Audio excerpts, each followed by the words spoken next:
is a chatbot is pretty much your unsung hero that pretty much takes care of everything within your stream.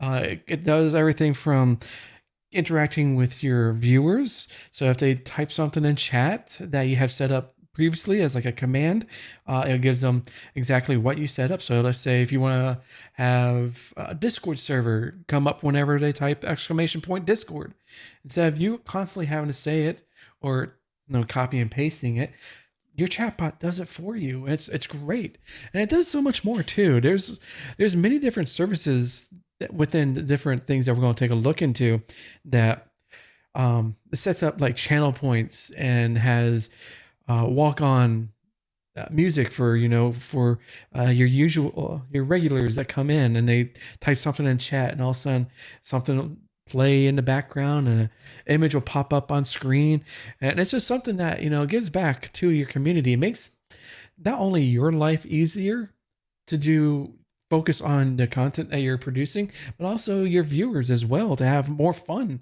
in your live streams. So chatbots pretty much are an important essential to a content creator. They are the lifeblood of you. So, and there are different versions of them. Like, we'll talk about that later, as like a locally installed, or use a cloud-based one.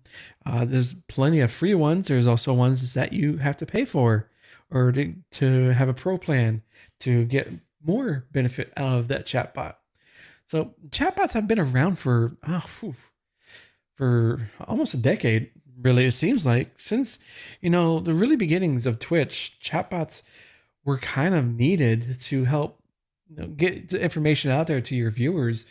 Like I said, with either Discord, or at the time it was probably a TeamSpeak servers, other kind of was it Twitter was even around back then, or forums, or a website, or even the YouTube page. It's whatever you can think of. It's kind of the chatbots were there to help the streamer, the content creator, continue creating their stuff.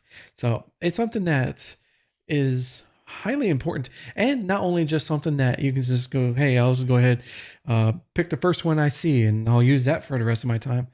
Well, like last week, when we talked about the monetization options, there's a lot of options for chatbot.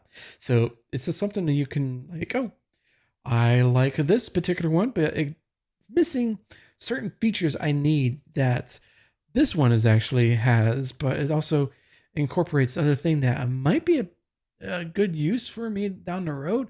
So is this something that you have to figure out? And really, it's kind of neat to see that you can take your information from one chatbot and pretty much integrate it with, or move it from one to the other, and just continue down that line. So if you get bored or you get tired of this one particular chatbot and say, hey, you know what? I'm going to take my commands. I'm going to go somewhere else. I don't like this one anymore. I'm tired. I'm done playing with you. You know that meme. So it's kind of that they're all pretty much interoperable. Is it interoperable? Whatever. I'm going to go with that. That they're pretty much can work as each other is pretty much the same. They all provide that basic function of providing information to your viewers, and also incorporate fun little things that you can add into it that your viewers can have fun with. So that is the essential roundabout way of what is chatbots. You have, well, like I said, you have different options. You have like Nightbot, that's still around. There's Moobot. Most of them, I should say, is focused on the Twitch ecosystem, because that's a lot of times where a lot of people start, and it's also the oldest live streaming space that is around for now that I can think of. There are a few, very little, that are incorporating YouTube as part of being a chatbot for YouTube live streams. And now the thing with that is YouTube's kind of not as generous with the APIs and having chatbots, push stuff to the service. From what I understand, it's still a not, it's restricted, but not as restricted as it once was. So it's kind of, it's getting there. It's getting better. Unfortunately, because YouTube is a massive ship and it takes forever to make any changes. So it takes a long time for stuff to go through, the corporate funnels. It's like one person has to sign off on it, then it gets moved to another department. That department head has to sign off on it, and that they send it to another department, and so on and so forth. It's just, ugh, it's just very overly complicated, but that's what happens when you are a multi-billion viewership behemoth worldwide, and live streaming is just like one small aspect of what you can do on the platform. So it's kind of nice to see that they are adding these options for YouTube into these chatbot integrations. But like I said, there's I think off the top of my head, there's probably 2, maybe 3 chatbots that have YouTube integration. Now, there's also some that are incorporating Kick into the mix as well.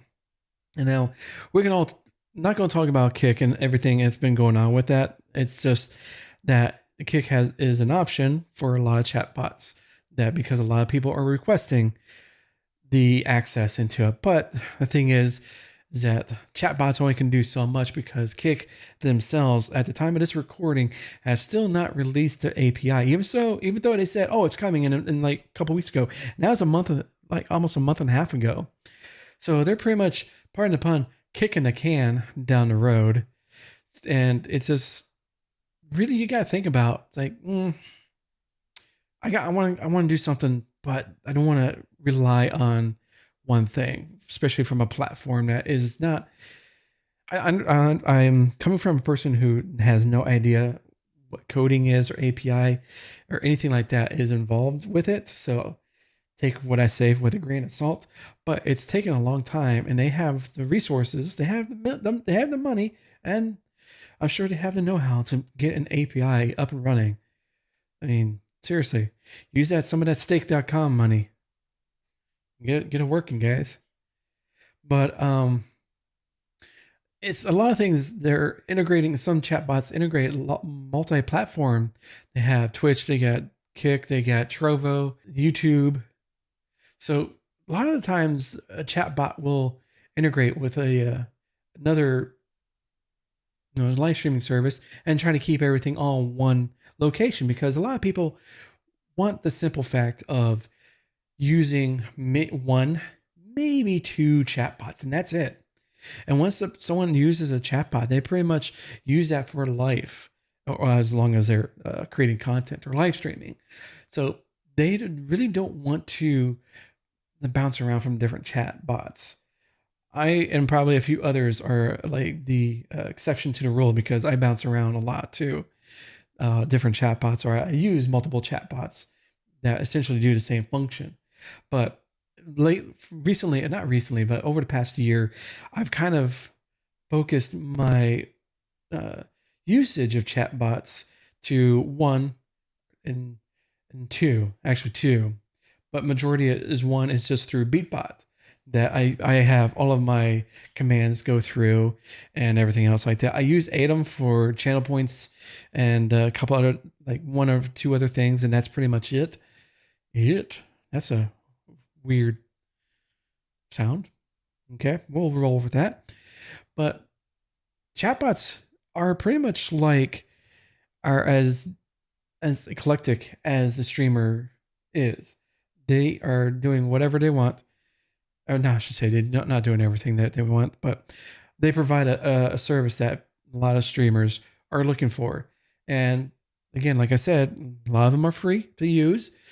There are some that provide a pro plan or a subscription model, or you have to pay to actually use it. But it's just because there's probably 1 or 2 small developers that are developing the program. And, this is a thankless job of being a developer to these chatbots, and for people to use. A lot of the infrastructure that these chatbots run off of, especially the cloud-based ones, are expensive. You got hundreds or thousands of people using it, making calls, and it's just like, yeah, you gotta pay for that server infrastructure. So, chatbots in a nutshell are what every content creator, live streamer pretty much relies on, and it's the backbone of who they are and what their stream is capable of.